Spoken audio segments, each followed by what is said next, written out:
Graça e paz, abençoados, sejam bem-vindos a mais um quadro Examinando as Escrituras.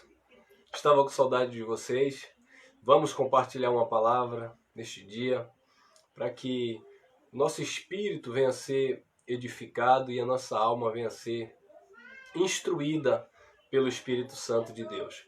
Eu quero fazer uma menção de uma palavra que está lá na carta aos Éfesos, capítulo 6, versículo 10 em diante. Muitos irmãos têm tido dificuldade para entender esse texto que eu vou ler. Quando nós falamos sempre sobre principados, potestades, diabo, Satanás, alguns irmãos sempre, volta e meia, eles dão uma passadinha nesse texto. Mas, irmão, e esse texto aqui? O que é que esse texto está dizendo? Esse texto está falando de principados, de potestades que estão atuando nas regiões celestiais. Isso não seria no mundo espiritual, né? Então as pessoas espiritualizam as coisas e, na verdade, é até uma força de expressão, porque diz que é um mundo espiritual, mas não entende essa questão de espiritualidade. Pensa que o mundo espiritual, dentro desse aspecto aqui, pensa que é algo oculto, invisível, sabe? Algo das trevas inferiores, algo que ninguém pode ter acesso, e não é bem isso que o texto afirma. Bem verdade, nós vamos comparando um texto com outro texto e vamos tendo um entendimento melhor acerca deste assunto. Então, o assunto é principados e potestades nas regiões celestiais. Nós já temos falado em algumas mensagens, nós temos até uma mensagem específica sobre, mas como este quadro é um quadro curto, eu estou pincelando somente alguns textos onde as pessoas têm um pouco de dificuldade, sabe? Então não quero demorar muito nesse assunto, porque eu quero prender a tua atenção justamente nesses textos que nós vamos ler. Efésios 6,10 diz assim: no demais, irmãos meus, fortalecei-vos no Senhor e na força do seu poder. Então Paulo está falando para os Efésios, né, está escrevendo esta carta aos Efésios, e ele está falando para os irmãos: olha, fortalecei-vos no Senhor e na força do seu poder. Então, é para se fortalecer no Senhor e na força do seu poder. O mesmo Paulo, quando ele escreve a Timóteo, ele diz: Timóteo, fortifica-te na graça que há em Cristo Jesus. Então, o Senhor Jesus Cristo, ele tem poder, ele tem graça para nos fortalecer. E é isso que o Paulo está dizendo: fortifica-te no Senhor e na força do seu poder. No demais, irmãos meus, fortalecei-vos no Senhor e na força do seu poder. E o texto continua, Efésios 6,11. Revesti-vos de toda a armadura de Deus, para que possais estar firmes contra as astutas ciladas do diabo, ou do maligno, tá bom? Porque esta palavra diabo, como tem sido deturpada e as pessoas têm levado ao pé da letra, levando em um conceito de um ser, de uma criatura, de um personagem. Mas vamos observar a leitura. Revesti-vos de toda a armadura de Deus, vírgula. Uma pergunta: você já viu Deus vestido de alguma armadura? Não. Qual seria a armadura de Deus? Será que Deus estaria vestido de uma armadura, no sentido literal, com um escudo, com uma espada na mão, sabe, com um capacete de metal, sabe, com algum tipo de couraça, de protetor de tórax, com algum tipo de colete à prova de bala? E imagine aí, será que o nosso Deus, ele possui algum tipo de armadura? Obviamente que não. Então nós precisamos entrar na mente de Paulo. Paulo, amado, ele viveu em um contexto, né, que ele vivenciou isso, presenciou isso. O Paulo via isso nos soldados romanos.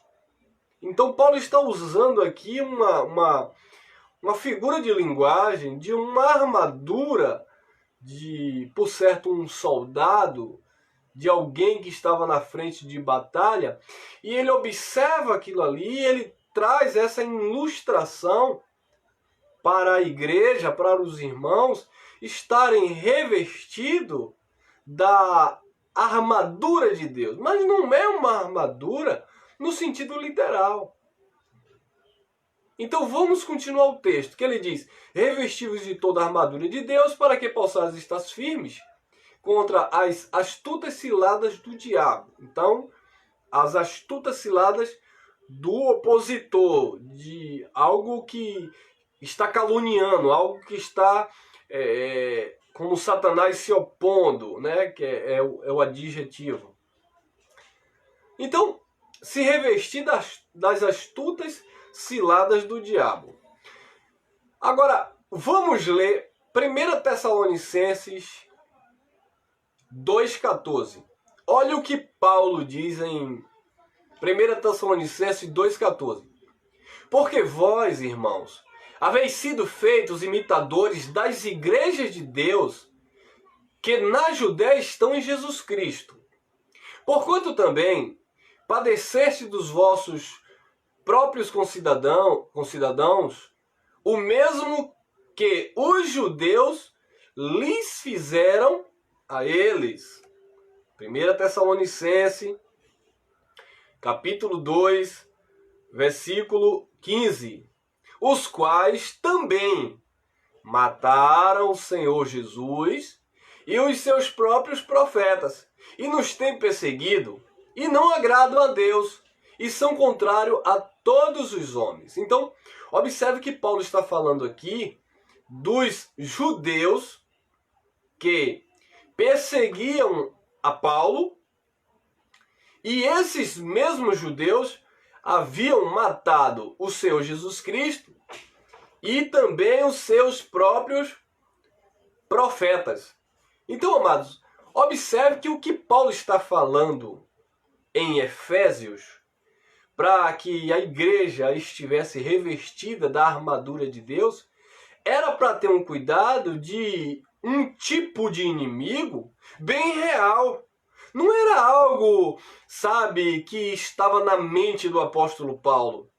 Não era algo que não fazia parte da convivência da igreja do primeiro século. Então, era algo bem real, era algo bem contemporâneo que estava acontecendo ali, em meio à perseguição da igreja de Cristo, em meio à dificuldade que os apóstolos tinham para levar a palavra de Deus adiante. Então, os inimigos da cruz estão falando de pessoas que muitas vezes Paulo se referia como diabo e Satanás, e nesse contexto Paulo vai falar isso. São os mesmos que Paulo está falando para os efésios se revestirem da armadura de Deus, para que possais estar firmes contra as astutas ciladas desse diabo, desses homens malignos que mataram o Senhor Jesus Cristo, os seus profetas, e também estava perseguindo a nós. Paulo está falando dele e, obviamente, daquele povo que foi contemporâneo a Paulo. Então, o diabo, Satanás aqui, não tem nada a ver com a criatura mitológica, invisível, que estava perseguindo a igreja. Não, amados. O inimigo era bem real. Eram pessoas perversas, homens desprovidos da verdade, que estavam perseguindo o povo de Deus, que estava maltratando e até mesmo matando o povo de Deus. E o texto vai continuar. 1 Tessalonicenses, capítulo 2, versículo 16, ele diz assim: e nos impedem de pregar aos gentios as palavras da salvação, a fim de encherem sempre a medida dos seus pecados, mas a ira de Deus caiu sobre eles até o fim. Eu já li em outras mensagens esse texto, mas eu quero chegar aqui no versículo 17 e o 18, que é o que nos interessa. Nós, porém, irmãos, sendo privados de vós por um momento de tempo, de vista, mas não do coração. Tanto mais procuramos com grande desejo de ver o vosso rosto. E aí no versículo 18 ele dá um fechamento. Olha o que Paulo diz. Por isso, bem quisemos uma e outra vez e ter convosco, pelo menos eu, Paulo, mas Satanás nos impediu. Satanás nos impediu. Então quem é Satanás aqui? Quem é o inimigo aqui? Quem é o maligno aqui? São os judeus que mataram o Senhor Jesus Cristo, mataram os seus profetas e estavam agora perseguindo a Paulo e a igreja do Senhor. Eram os verdadeiros inimigos do Evangelho, os inimigos da cruz. Então, amados, eu acredito que nós precisamos nos revestir das armaduras de Deus. E as armaduras de Deus é a fé, é o conhecimento da sua palavra para não sermos enganados, sabe? É uma vida de comunhão com o Espírito Santo, é estarmos de fato com a nossa mente cativa ao trono da graça, presa em Cristo Jesus. As armaduras de Deus é você não se deixar levar por vento de doutrina, por filosofias humanas, é estar convicto do seu chamado, do propósito, daquilo que Deus estabeleceu para você, é estar seguro. Então essas são as armaduras de Deus. Não como se nós fôssemos nos revestir de uma armadura real, literal, para lutar com o inimigo sobrenatural, invisível, das trevas. Porque, claro que é das trevas, mas não é nada de espiritual invisível, mano. Paulo disse que ele não batia como que batendo no ar, ele não corria como correndo em vão. Paulo sabia bem quem eram os seus inimigos, e a igreja de Cristo em graça sabe muito bem quem são os inimigos do Evangelho, inimigos da cruz. Nós não temos nada contra a pessoa, carne e sangue, amados. Mas aquilo que eles representam, aquilo que eles trazem como doutrina, como ensinamento para a igreja, que deturpa o Evangelho, eles comercializam a palavra de Deus.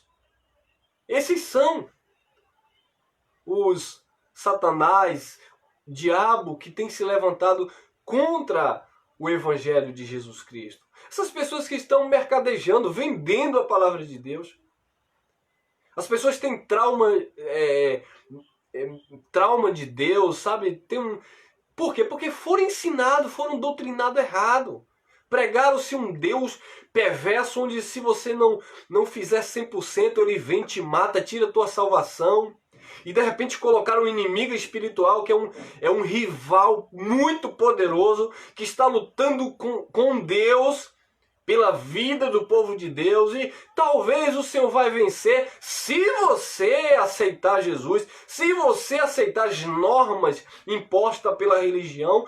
Talvez esse diabo, esse ser espiritual, vai deixar de te perturbar. É isso que a religião acredita, mas não é isso que o Evangelho nos apresenta.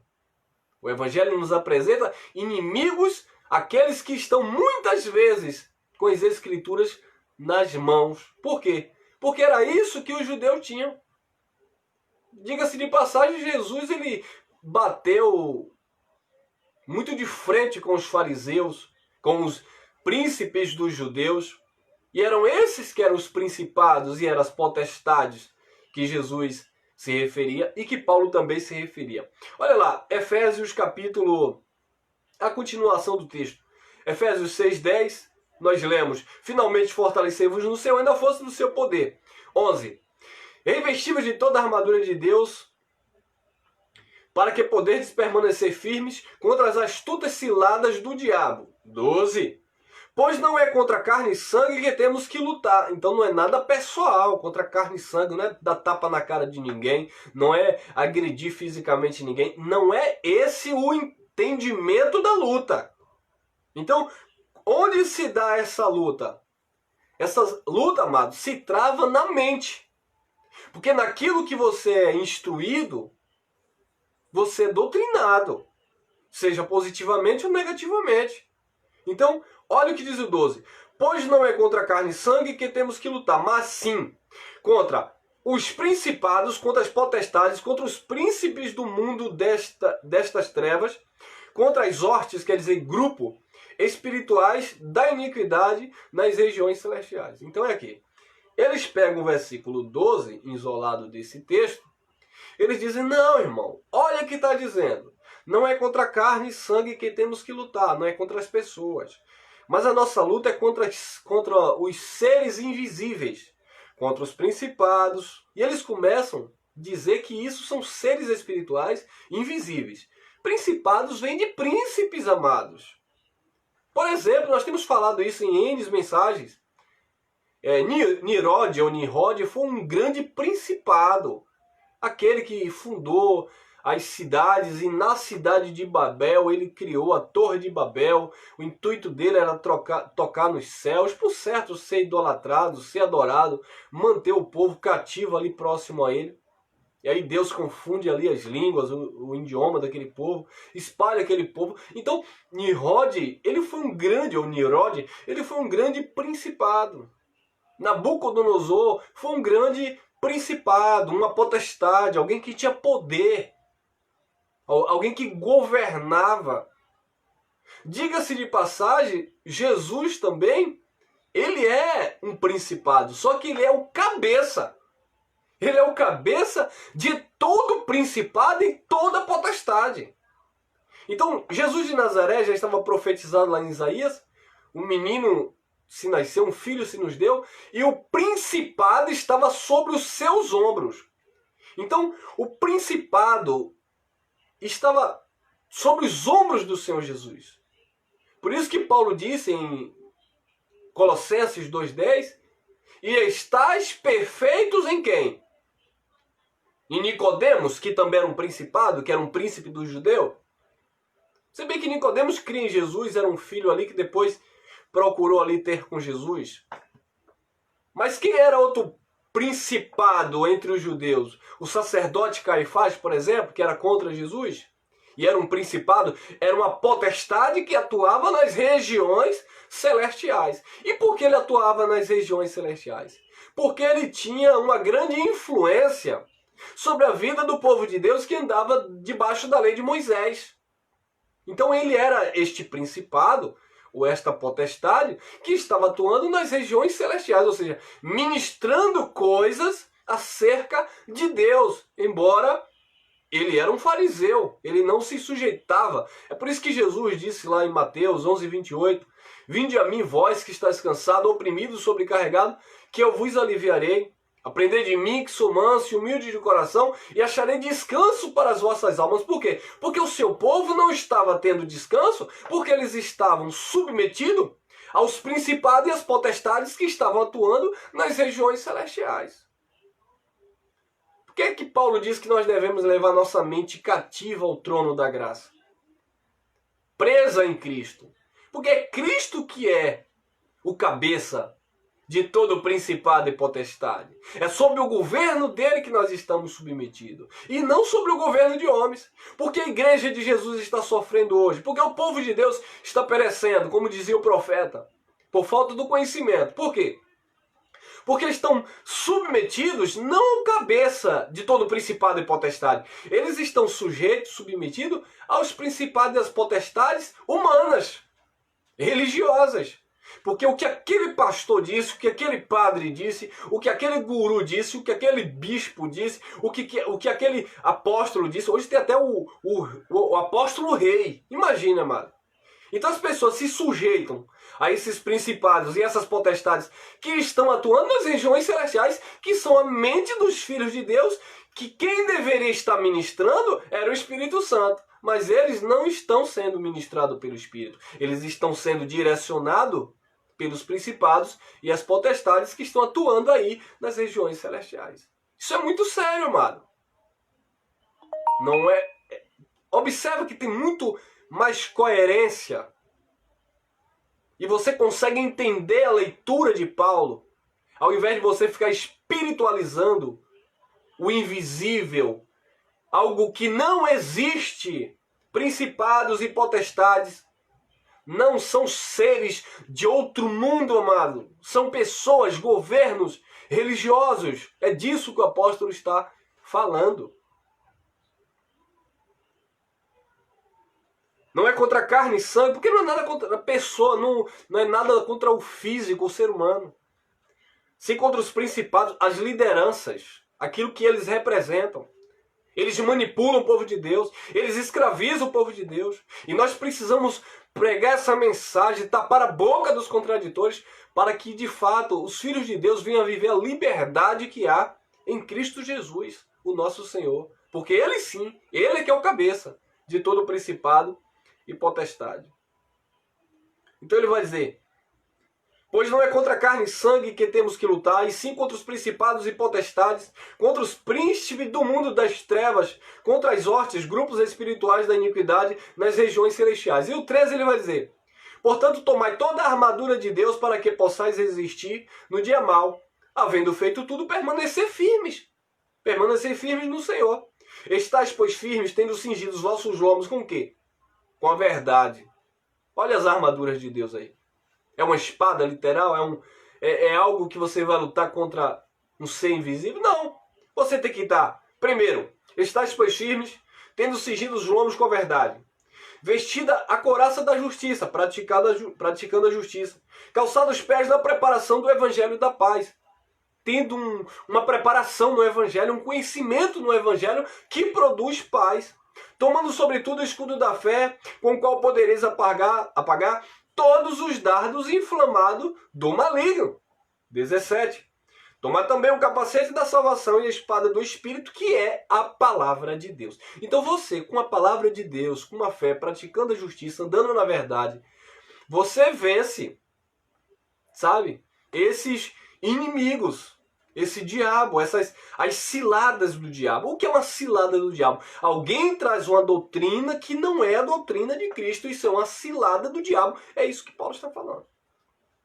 As pessoas hoje estão sacrificando nos pseudos altares. Isso é cilada do diabo, mano. As pessoas saem, como eles dizem, saiu do mundo, veio para a igreja. Chega na igreja, eles têm medo de uma tal de uma pombagira, de um preto velho, de uma Maria Padilha. Eles estão trazendo folclore para a igreja. Eles estão trazendo cultura africana, sabe, para o meio do povo de Deus. O povo está embriagado por ventos de doutrina. O povo está embriagado. Não sabe se acredita em Deus, não sabe se acredita em um trabalho que fizeram por tranca-rua, não sabe, para alguém que ofereceu alguma das matas virgens para uma entidade. Eles pregam isso. Os principados e as potestades estão pregando isso. Deus. E o povo de Deus? Destruído. Tem medo de sair de casa, tem medo de passar em frente a um local que eles praticam essas coisas. Por quê? Porque os principados e as potestades estão ensinando essas coisas. Estão atuando na mente, nas regiões celestiais do povo de Deus. Então ficamos aqui, amado. Que você esteja crescendo na graça e no conhecimento. E que essa palavra esteja edificando a tua vida. Você que não é inscrito ainda, se inscreva aí. Elcio Jesus é o canal, ou Verdade. Marque o sininho, compartilhe essas mensagens. Vamos impactar o mundo com a graça de Deus, com a liberdade que há em Cristo Jesus. Compartilhe os vídeos, não apenas os meus, os vídeos dos nossos irmãos aí que estão pregando a graça, tá bom? O evangelho que liberta, não uma palavra que escraviza, tá bom, amado? Então, vocês têm discernimento. Ouça, preste atenção, compare com as escrituras o que nós estamos pregando. Veja a coerência, a relação com a palavra.